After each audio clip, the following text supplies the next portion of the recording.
In a league where only one team can win, where do you get your fantasy football fix? Right here, right now.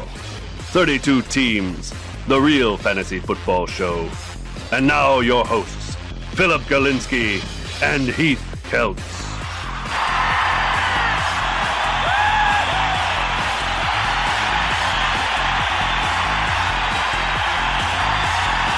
All right. The crowd is going crazy. Unbelievable. Thank you. I can't even audibilize. I know. I can't hear anything in this stadium. Unbelievable. Thank you. Thank you so much. Welcome to 32 Teams, the real fantasy football show. I am Philip Galinsky, one of your hosts, with my co-host Heath Kelts. How are you? And we are OTAs. What are OTAs? Overtake another. Not organized team activities. We're in fantasy football mode in June. You have to be with us now. Because if you don't start here, you're going to get fined by your league commissioner, and you're going to end up in last place. Isn't that correct? Yeah, well, 15 million people played last year. A lot of them lost. Right. We're going to try to help all the losing people. And we're not even talking about losing, because in my league, I came in second. Yeah, I was third in my league. And to me, that's ultimately a failure. Why don't you tell them how you got into second place, Philip? Why don't you tell them how you got into second? How'd you manage that? You finished at seventh the year before. Because fantasy football, the community of people in fantasy football is a loving, caring, and sharing community. And I was cruising on the internet one night, and I found Heath Kelts through my webcam and Skype, and we were talking about margarine and other things. But then we got to the football talk, and he had enlightened me about his choices in fantasy football drafts. And why don't you tell them about the blog you've created? Because now not only are you sharing it with me, but you're sharing it with the rest of the internet world. Well, the blog is it's www.32teams.blogspot.com. It's a very simple blog. Go sign up for it. It's basically my meanderings about, what we're talking about here. And the stuff that we're talking about today, which is quarterbacks, we're going to be talking about all of them and ranking them. If you go now to the blog, you can see last year's final finish, and then you can compare that for what we're talking about tonight. And tonight you can call in. The toll-free number is 877-CHAT-212. That's 877-242-8212. Now, we're going to just summarize what had happened last year and the three types of fantasy football categories, just so everybody knows what we're dealing with. There's a keeper league, which Heath is an expert in. Yeah, I mean, we're talking, the basic league is the redraft league, right? It's where every year you're going to redraft a new team, blah, blah, blah. Most of the leagues are like that. Then there's the keeper league where you keep, some keeper leagues you keep one.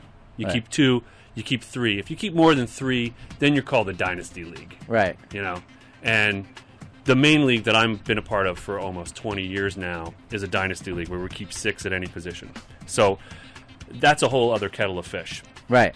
And I can't handle that kind of commitment. No. I'm in the redraft. I admit it.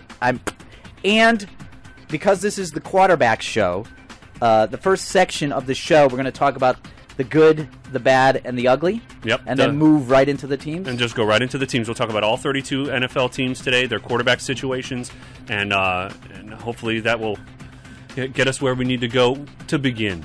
Right, and also remember, there is a Facebook page for it. It's 32 Teams on Facebook, the Real Fantasy Football Show. Get on Facebook. We are looking for the experts for each team in the NFL, so that when we come into Week 17 and we need to know what's the weather like in Pittsburgh, we got our Facebook Pittsburgh fan telling us everything we need to know about Mike Wallace. Not from 60 Minutes. No. But from the Pittsburgh Steelers. That's right. I like Mike Wallace this year. But we were also looking, what he's saying about, we're also looking for, couples, fantasy football widows. Yes. People who are left, at home while the guys go out to the sports bar. And we will be doing fantasy football interventions. What I mean by that is, if you know that somebody is addicted to just signing up into 7 million leagues, we'll do an intervention live on the air. We got to get that guy down to 3. Just 3. Yeah, 3 is about the most you should ever do.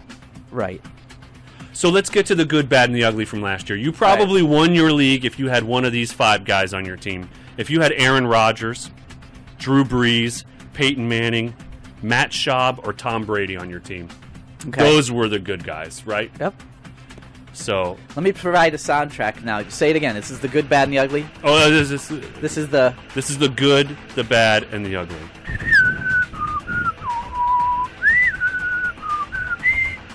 No?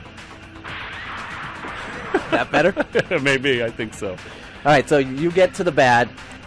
Now the bad, I had a hard time picking out the bad because, oh yeah, it was really, really tough. And some of these, you may think, well, anyway, because a lot of people had Jay Cutler as somebody who he's going to be a top 10 quarterback. Now he finished as the 11th quarterback, but he threw 26 interceptions and 27 touchdowns. That doesn't help me every week. Nope. And so, to me, I go, that's bad. And I Right. played against a lot of teams who had Jay Cutler and beat them because of all of those, interceptions as he was running for his life. And then there's the Scott Mitchell of last year's fantasy world, Matt Castle in Kansas City. First he started off, he had that injury from the preseason, and then he had the bad offensive line, and then the running game didn't come on until late. And he also threw an equal amount of touchdowns and interceptions, 16. Can I interrupt you for one quick Please. second? We are in the internet age, but most of us here, especially me, are going to be Google free. So if you don't know a reference that we're saying, like Scott Mitchell, Google it. Oh, yeah. And you will see the pain that the Detroit Lions had to go through and the deceit and wonderful acting that Scott Mitchell was in Miami, how he fooled everybody. He really should have did. got an Oscar. Yeah, I was at that game, actually, when he went down, when Marino went down and Scott Mitchell came in. I was sitting up in the 400 section, and wow, we were just ecstatic that he was playing in a football game and winning. So getting back to the bad, David Garrard, he was decent at home. He was awful on the road. I had him in my second league last year, and he was just horrific. He turned the ball over in the red zone more than any other quarterback in National Football League last year. He had 15 touchdowns and 10 interceptions, but he threw for 3,600 yards. I don't know. He wasn't very good. Kyle Orton, if you drafted Kyle Orton, he doesn't have Brandon Marshall anymore, so don't be drafting him this year either. So those are your bad. Matt Castle. Matt Ryan I have on this list too. Here's another guy, Right. He's going to be a top 10 guy. He's, Matty Ice. No, sophomore slump, toe injury, killed him for 3 games. And then the fantasy playoffs were just a wash for him. He's going to have a much better year this year. All right, so you want me to get into the ugly. Oh my God. Now, Well, you're the expert on the oh ugly. yeah, I mean, I just have a face for internet radio. I'm going to go with the obvious one first, and then I'm going to go for the one that just basically sucked the marrow out of my fantasy football league team. The obvious one is Jamarcus Russell, which is like the pink elephant in the locker room where everybody else in the Raiders is trying to play football and wanting to play.